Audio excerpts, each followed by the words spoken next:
Nos acompaña el día de hoy el señor Salvador Lares Treviño, paciente con Parkinson. Salvador, mucho gusto en conocerte. El gusto es mío, buenos días. A ti sí te afectó en tu trabajo porque me decías que eras bailarín, ¿verdad? Maestro de baile. Maestro de baile. Ajá. ¿Y cómo fue que te percataste de que tenías tenías Parkinson? ¿O qué te sucedió? ¿Qué te pasó? ¿Qué síntoma tuviste? ¿O cómo se dio? Bueno, lo que pasa es que los síntomas que me llevaron al diagnóstico fueron ya muy extremos, que fue estar rígido de mi lado derecho, tanto pierna como hombro y brazo. Pero si eras maestro de baile, ¿tú imaginabas que era otra cosa o...? Sí, empecé a tener un poco de desequilibrio, pero no sé, lo atribuía a otras circunstancias. Ajá. Tenía pérdida de equilibrio. Sí. Y bueno, y un poco la rigidez, pero fue evolucionando y fue la que me llevó al neurólogo. ¿Cuántos años tienes con esta enfermedad? 2 años. ¿Y te dedicas a qué? Porque, bueno, pues evidentemente dejaste de trabajar en tu maestría de baile, ¿no? No, ahora ya no doy nada de baile. ¿Ahora qué Sigo haces? bailando. Ahora hago capturas en computadora y corrección de estilo. Yo estudié filosofía. Ajá. ¿Y cómo te va? Bien, mis amigos me apoyan, me dan trabajo y voy. ¿La gente percibe que tienes la enfermedad? Sí, los que me conocen porque... Los que te conocen, pero los que no te conocemos y nunca te hemos visto, o cuando estás en la calle o cuando vas a algún sitio, a algún lugar público, la gente no se percata de que tienes Parkinson. Bueno, ahora con el medicamento no, pero sin el medicamento sí es bastante persistente. ¿Este medicamento lo tomas cada cuándo? Lo tomo una vez al día. Una vez al día. Pero es bien importante. A ver, la presento. Señora Guadalupe Torres, vicepresidenta de la Asociación Mexicana de Parkinson. Señora, mucho gusto. Muchísimas gracias nuevamente por su invitación. Y lo que yo quería comentar es que el Parkinson en nuestro país casi no se conoce. La gente que no sabe qué es el Parkinson. Cuando usted le pregunta a una persona, ¿tú sabes qué es el Parkinson? Y le dicen, sí, son las personas que tiemblan, sí, o las personas que tenían la enfermedad que tenía el Papa. Y entonces los síntomas de una persona con Parkinson son muy parecidos a una persona que se droga o una persona que se alcoholiza.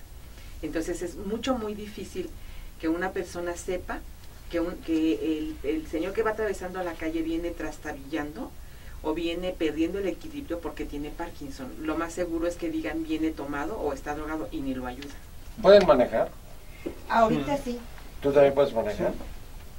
Sí, muchos compañeros manejan. Pero, a ver, está con nosotros el doctor Héctor Rubén Martínez Hernández, neurólogo clínico y coordinador de la Clínica de Trastornos del Movimiento del Hospital ABC. Héctor, mucho gusto, muchas gracias por estar con nosotros. ¿Qué tal? Muy buenos días. Platícanos sobre la enfermedad. Bueno, esta enfermedad es una enfermedad que se caracteriza por la presencia de varios síntomas. Debemos decir primero que es una enfermedad que se suele presentar después de los 50 años, aunque no es algo privativo la edad. Cada vez vemos pacientes más jóvenes que lo tienen. Se caracteriza por la presencia de 4 signos principales. Primero puede ser temblor, un temblor en reposo, sobre todo de una mano, que puede progresar después a la otra e incapacitar.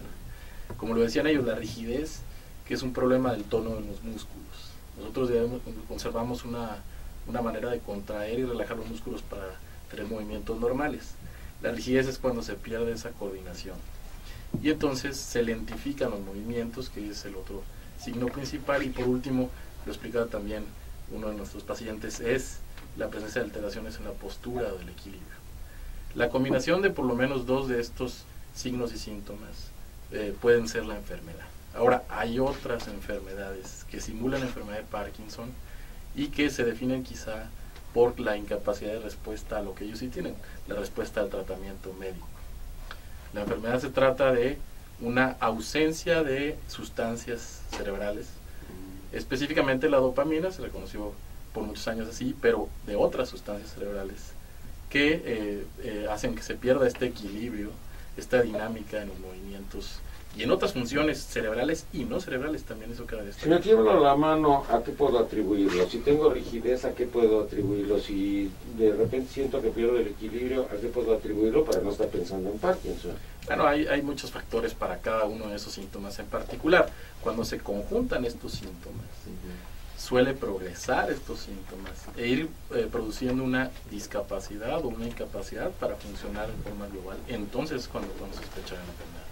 Bien lo decían ellos, es muy difícil al inicio reconocerla, porque muchos pacientes se quejan solamente de un dolor de hombro, por ejemplo, y duran 2 o 3 años visitando a varios médicos con un dolor de hombro, y muchos se terminan intervenidos del hombro o de otra situación antes de pensarse en la enfermedad.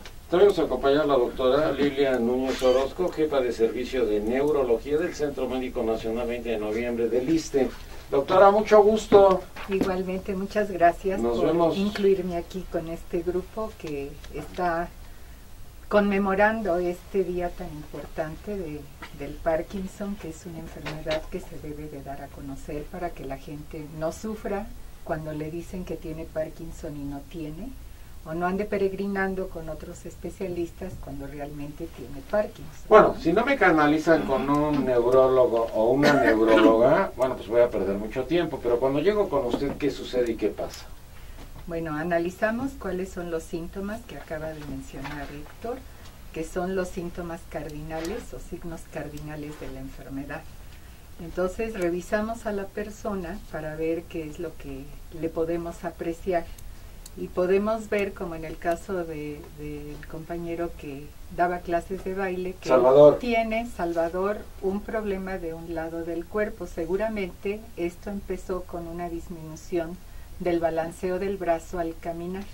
Entonces esto es un dato bastante ¿Va caminando como borrachito? No, va caminando bien, con pasos normales, pero el balanceo del brazo que acompaña a los pasos se deja de producir. Esta reducción del braceo es un dato muy temprano del problema. Entonces, al revisarlo uno puede sospechar fuertemente la enfermedad. El doctor Arturo Benítez, gerente regional de neurociencias, laboratorio UCB. ¿Qué tal me salió? ¿Qué tal? ¿Cómo estás? Muy bien, muchas gracias, Nino. Cuéntame, platícame sobre la enfermedad. Pues ya han tocado varios temas que son digamos, los más importantes y los signos y los síntomas que de manera temprana se ven. Lo mencionaba la doctora Lilia, cada vez existen mayores herramientas y la ciencia sigue avanzando, pero sí estamos todavía en una situación o en un punto en donde no existe una cura para los pacientes con enfermedad de Parkinson. Otro tema importante no es solamente estos signos y síntomas que de pronto se manifiestan y que se pueden observar. Existen otros signos y síntomas que son muy importantes y que afectan mucho la calidad de vida de los pacientes, como son aquellos que se conocen como signos o manifestaciones no motoras. Dentro de ellas existen algunas muy importantes. ¿Cómo cuáles? Platícanos. Por ejemplo, las alteraciones en el sueño, durante el sueño, la calidad del sueño. Los pacientes tienen problemas para conciliar el sueño o en ocasiones permanecen somnolientos por tiempos prolongados, en algunas ocasiones sin causa alguna.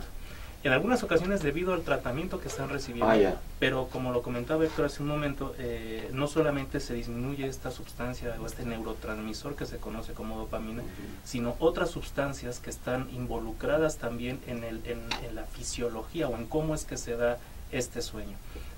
Los pacientes, bueno, y aquí nos pueden ayudar a platicarlo, también padecen dolor durante el día, un dolor que no tiene una explicación. Y bueno, ¿pero qué les duele? El cuerpo, las articulaciones, los músculos, así es. Articulaciones, las articulaciones. En mi caso el tobillo y la muñeca y el codo. Pero de un solo lado en su caso. Esto es un dato importante. La enfermedad de Parkinson idiopática, digamos típica, empieza de un lado y conforme pasa el tiempo involucra línea media, empieza a haber falta de expresividad facial y un poco de alteración de la capacidad de mantener la postura, y luego se pasa al otro lado. Conforme se van teniendo las molestias, también se acompaña de estas dolencias, esta sensación de adolorimiento que refieren los pacientes y que a veces es un dato muy temprano. ¿Te duele el lado derecho? Perdón, te duele el lado derecho, pero con la pastilla se te quita o no se te quita o... No, ha reducido, pero me sigue doliendo. ¿Sabes? Es una enfermedad que altera varios otros órganos. Inclusive esas manifestaciones deterioran la calidad de vida de los pacientes antes de presentarse estos síntomas que conocemos síntomas motores. Ahorita bien lo platicaba Arturo. Hay una serie de síntomas no motores, síntomas afectivos, depresión, ansiedad, las mismas alteraciones del sueño que van desde insomnio y cansancio por el día hasta alteraciones con movimientos atípicos en las noches y alteraciones gastrointestinales, y otra muy importante, la pérdida de la olfacción o del olfato, que más de 90% de los pacientes la tienen y deteriora pues la capacidad para alimentarse. A ver, yo ya tengo aquí muchas dudas. Vuelvo a repetir todos porque yo sí quiero irlos preguntando. Ahorita los que mencionaste. La pérdida de qué. Hay alteraciones no solamente neurológicas a los síntomas. La pérdida de la olfacción. No, bueno, la del olfato ya la dijiste al final, pero anteriormente dijiste... Alteraciones del sueño. Sí, alteración del sueño. No duermo porque tengo problemas. Con el insomnio. Las alteraciones gastrointestinales como el estreñimiento. Bueno, pues siempre he sido estreñido. No, es que esa es la bronca, ¿no? La depresión. Alteraciones afectivas. A ver, pues sí, ando apachurradón, pero bueno, pues todos andamos apachurradones. Yo que la depresión es sin causa aparente. Pero hay que decir que estas alteraciones se suman a los problemas motores y deterioran aún más la calidad de vida de los pacientes.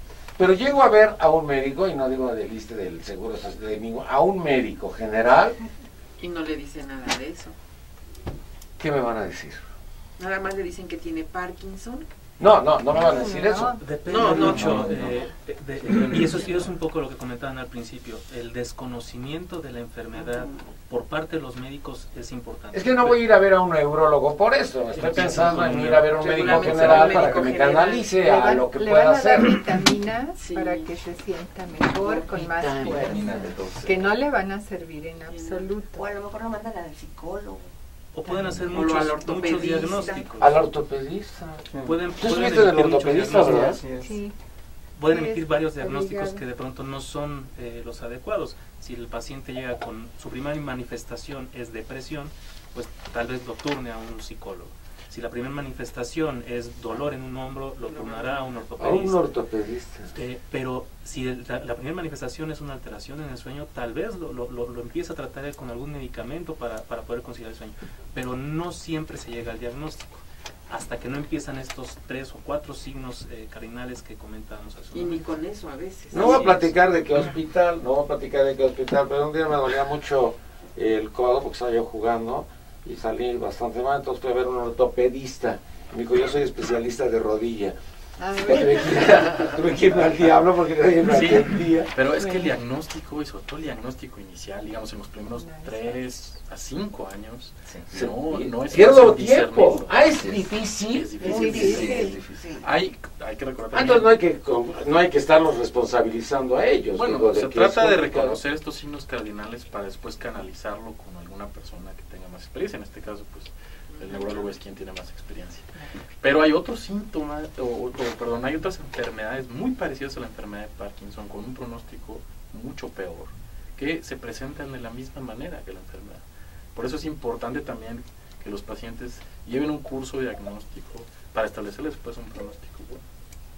También nos acompaña el día de hoy el doctor Rogelio Bustamante, profesor en Ingeniería Mecatrónica del TEC de Monterrey, Campus Ciudad de México. Rogelio, mucho gusto. Mucho gusto, Nino, muchas gracias por invitarme y estar en esta. Bien, es un aparato, más es un guante, que lo que busca es precisamente evaluar o ayudar al diagnóstico cuando se presentan temblores. Cuando se presentan temblores, que normalmente son de un solo lado, son asimétricos, nos permite captar esos temblores y hacer un prediagnóstico. Bueno, se pasa a una computadora portátil, justo de lo que estaban platicando sobre los doctores. No hay que echarle toda la culpa a los doctores, normalmente tienen su especialidad. Entonces, la idea de estos sistemas, y justo que estaban hablando del sueño, tenemos un sistema complementario que lo que permite es esto: se le calza al paciente el guante y se le hace una prueba simplemente pasivo, no se puede hacer activo, bueno, que esté moviéndose. Y entonces lo que buscamos con esto es que básicamente pacientes en etapas tempranas se puedan diagnosticar, porque la gran virtud de ella es que tuvo un doctor que en etapa temprana le dio un diagnóstico correcto y la está cuidando. Entonces la medicación, los medicamentos que le dieron, pues le ayuda muchísimo, ¿no? En este sentido, a tener una calidad de vida buena una temporada de unos 20, 25 años. Pero cuando... Y el temblor ocurre cuando uno acciona, cuando uno va a tomar un objeto. Entonces, en reposo no hay temblor, pero al accionar el temblor se presenta y ocasiona dificultades para escribir, para firmar, para comer en un restaurante y llevarse la cuchara a la boca. Y que no se le caiga a uno. Y que no se le caiga el líquido. Ajá. Entonces, este tipo de temblor que muchas veces se maldiagnostica como Parkinson y se trata como si fuera enfermedad de Parkinson, es otro tipo de temblor. ¿Es de las piernas en y la se noche? trata, eso se llama síndrome de piernas inquietas, eso es otra cosa. Muy bien. Esto es un temblor durante el estado de despierto y que ocurre cuando la gente acciona. Eso no es Parkinson. También van muchos pacientes a consulta aterrorizados de que tienen Parkinson y con tratamiento antiparkinsónico cuando lo que tienen es temblor de este tipo. También hay temblor por tratamientos. Las personas mayores frecuentemente les quieren oxigenar el cerebro con algunos medicamentos, como la sinaricina, por ejemplo, y les dan... ¿Y el qué? Es el estrujeron. Es una marca de la sinaricina. Entonces les están dando esto y los pacientes empiezan a temblar y a caminar raro, tembelequeándose con la marcha como con poco equilibrio, y es un efecto colateral del medicamento. Y entonces avanzan en edad, avanzan en síntomas y les dan más dosis y se ponen peor. Y eso es un parkinsonismo medicamentoso. Por eso se dice que no todo lo que tiembla es Parkinson, ni no todo el Parkinson tiembla. A ver, pero usted hace un momento me dijo algo cuando empezamos el programa, la gente no sabe nada sobre Parkinson. Sí, es muy difícil, muy difícil. La mayor parte de las personas que yo conozco que acuden a la asociación llegan y con sus familiares y en muchas ocasiones nos dicen, es que le dijeron en el seguro que tiene Parkinson. Y ya lleva 3 tratamientos y no tiene ningún alivio. Y entonces nosotros les empezamos a explicar y se quedan en muchas ocasiones así como que se quieren meter abajo de los escritorios porque nunca en su vida se hubieran imaginado lo que es realmente el Parkinson. Pero es un alivio, ¿no? Sí. Sí, qué padre que me digas que no lo tengo. No. Sí. Por lo tanto, pues les informamos, les damos muchos tips de cómo tiene que ser su alimentación, de cómo los doctores nos han enseñado que su medicamento tiene que ser en horarios establecidos y muy ordenados, muy disciplinados, la toma de sus medicamentos, los tips para los familiares. Sabemos, por ejemplo, los nutriólogos nos han dicho que el medicamento se tiene que tomar con el estómago vacío porque la proteína inhibe la acción del medicamento. Y entonces yo decía, no, es que el doctor nos dijo que no lo tomáramos con lechito, con yogur o con Yakult para que no nos dañe el estómago. Pero no vemos disminuye el efecto. La base para iniciar un tratamiento, ya sea medicamentoso o de cualquier otro tipo, que puede ser rehabilitación o inclusive ahora más recientemente cirugía para Parkinson, tiene que ver con un diagnóstico seguro, un diagnóstico certero y con la seguridad de alguien que sabe. Es decir, aunque alguien tenga un temblor que no es parkinsónico, que puede ser, es mejor que vaya, se revise y que le diga. Empiezan a morir y se acelera más este proceso por la propia enfermedad, pues requerirán más tratamientos. Y hay muchos tratamientos en donde no solamente es el medicamento el que ayuda a que el paciente se sienta mejor, sino es la rehabilitación, ejercicio, la alimentación, terapia ocupacional y sobre todo algo que yo creo que es lo más importante, que es que la propia, que el paciente y la familia sepan de la enfermedad, se informen de la enfermedad. A ver, me diagnostican Parkinson, ¿qué papel juega mi familia? Todo. Díganme en qué. Nosotros decimos ¿Cómo? que es una enfermedad familiar. ¿Por qué? Porque involucra a toda la familia. A toda la familia, o sea, la persona que vive con en este caso la pareja, regularmente es la que empieza a sufrir el deterioro de que ve a su paciente cómo va terminando, cómo la enfermedad va progresando y en muchas ocasiones no saben qué hacer. Un aspecto muy importante, es la depresión. Con la depresión se vuelve uno muy demandante, muy exigente, no me dijiste, no me hiciste, no me hablaste, vuela, digo, llora porque vuela la mosca, y si le dice buenos días, me lo dijiste mal, y si no le dice, pues peor. Entonces, sí, entonces es un momento en el que empieza la pareja o el papá, la mamá, a sentir una presión horrible, ¿no? Además, ¿usted lo vivió? Lo sigo viviendo. Lo sigue viviendo. Lo sigo Póngame algún ejemplo reciente. Porque pensemos que ya tiene usted 12 años de estar diagnosticada. Así es. Algo reciente. Algo reciente. Por ejemplo, ayer que le digo a mi esposo, van a rifar estamos en un centro comercial, van a rifar un refrigerador, ven, vamos, porque estoy hasta el gorro de tanta gente. A mí me dijo así. ¿Cómo le dijo? ¿Cómo le dijo? Estoy hasta la madre de tanta gente que hay aquí, y tú quieres ir a ver el refrigerador. Y me quedé como perro regañado con la cola entre las patas. Ya me dio mucho coraje y nos fuimos hacia la caja y me dice, ¿ya estás enojada? Le digo, es que no merezco un trato de esa manera. Y es que el 60%... Perdóneme, así son todas. Entonces todas tienen Parkinson. No, el 60% de los pacientes van a tener un problema. Son muy susceptibles, muy susceptibles. Es que no solamente es la cuestión afectiva, si alguien tiene depresión por sola, va a tener estas manifestaciones, pero aquí se suma a la discapacidad física. Y se suma también que pacientes, el 40% van a tener una depresión mayor que requiere tratamiento médico. Es decir, requiere tratamiento por depresión o por ansiedad, por los síntomas motores o por otros síntomas sistémicos que repercuten en lo más importante de una familia, o uno de los temas más importantes, la economía. Porque no solamente es el gasto, sino es el dejar de hacer. La repercusión es doble, es una enfermedad que discapacita, pero además los costos de su tratamiento en cuanto a los medicamentos y en cuanto a los traslados son muy importantes. ¿Por qué traslados? Porque no pues se puede... ir a ver al médico con cierta regularidad, ir a tomar las terapias físicas. Y ya no pueden ir en camioncito ni en el metro. Un enfermo con Parkinson y hacer sus regularmente 3,000 pesos mensuales. De personas que tienen un problema en común se agrupan para tratar de encontrar estrategias que les ayuden a resolverlo.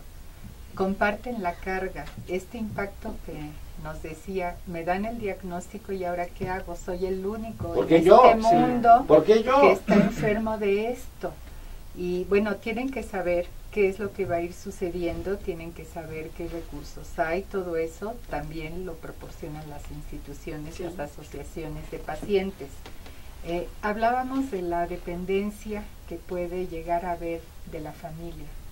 Hay personas que cuando están muy bien con su efecto medicamentoso pueden ir al baño, pueden hacer quehaceres en la casa, bañarse, vestirse, y puede ser que esta independencia se vaya perdiendo. Se vuelven muy lentos, no se pueden bañar solos, tienen que requerir una cierta ayuda para ello, ayuda para vestirse, ayuda para levantarse de las sillas o bajar de la cama, hasta para comer, ayuda para que se suban la ropa cuando van al baño. Hasta ese grado pudiera haber una necesidad de ayuda, y por eso el cuidador primario debe estar al pendiente de la persona y adaptar también la casa para que tenga aditamentos que le hagan más llevadera la vida. Por ejemplo, barras junto al sanitario para que se puedan levantar. Como en los baños en donde están los discapacitados. Exactamente, eso se puede adaptar en las casas. En la regadera también, ¿no? Baños en la regadera, bañarse sentados, por favor, vestirse sentados, porque quieren ponerse el pantalón haciendo equilibrios con un pie, pues van a tener un accidente. Entonces, todos estos detalles es una segunda educación. Que hablar con la persona. Sí, hay que educar ampliamente, y a veces a uno no se le ocurre, pero les van sucediendo cosas a los pacientes y ya las van preguntando. Pero creo que de entrada es muy importante hacerles como una planificación de supervisión primero, después de ayuda y de apoyos de distinta índole para que sea más fácil el traslado de los pacientes dentro de su casa, su independencia hasta donde eso se pueda lograr, el uso de andaderas, el uso de primero de bastón si es necesario. Entonces todo esto va por etapas conforme la enfermedad vaya incrementándose, si es que perdemos ya el efecto de los medicamentos, porque al principio suele ser muy bueno el efecto de los medicamentos, y después ya tenemos complicaciones, fallas en la respuesta.